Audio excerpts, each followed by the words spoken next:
حضرت معاذ بن جبل رضی اللہ تعالیٰ عنہ بیان کرتے ہیں، رسول اللہ صلی اللہ علیہ وسلم نے فرمایا، اگر تم چاہو تو میں تمہیں بتائے دیتا ہوں کہ روز قیامت سب سے پہلے اللہ مومنوں سے کیا فرمائے گا اور وہ سب سے پہلے اس سے کیا عرض کریں گے۔ ہم نے عرض کیا، جی ہاں اللہ کے رسول۔ آپ نے فرمایا، اللہ مومنوں سے فرمائے گا، کیا تم مجھے ملنا پسند کرتے تھے؟ وہ عرض کریں گے، جی ہاں ہمارے پروردگار۔ اور وہ پوچھے گا، کس لیے؟ وہ عرض کریں گے، ہمیں آپ کے عفو و درگزر اور مغفرت کی امید تھی۔ وہ فرمائے گا، بس میری مغفرت تمہارے لیے واجب ہو گئی۔ مشکات المصابیح حدیث نمبر 1606۔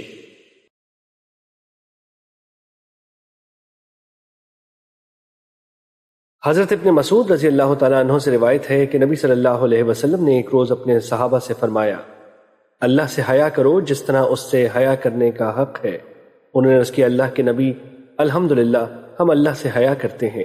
آپ نے فرمایا، یہ بات نہیں ہے، بلکہ جو شخص اللہ سے ایسے حیا کرتا ہے جیسے حیا کرنے کا حق ہے تو وہ سر اور ان چیزوں کی جو سر میں ہیں، آنکھ، کان، زبان کی حفاظت کرے، اور وہ پیٹ اور اس کے متعلقات یعنی شرمگاہ، ہاتھ پاؤں اور دل وغیرہ کی حفاظت کرے۔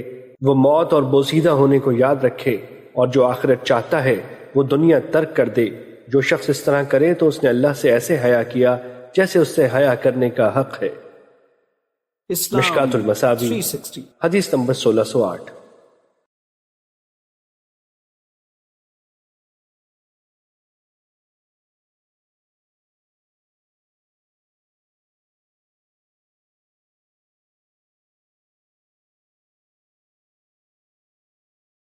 حضرت ابو امامہ رضی اللہ تعالیٰ عنہ بیان کرتے ہیں، ہم رسول اللہ صلی اللہ علیہ وسلم کی طرف توجہ کر کے بیٹھے ہوئے تھے۔ آپ نے ہمیں واعظ و نصیحت کی اور ہمارے دلوں کو نرم کیا، تو حضرت سعد بن ابی وقاص رضی اللہ تعالیٰ عنہ رونے لگے۔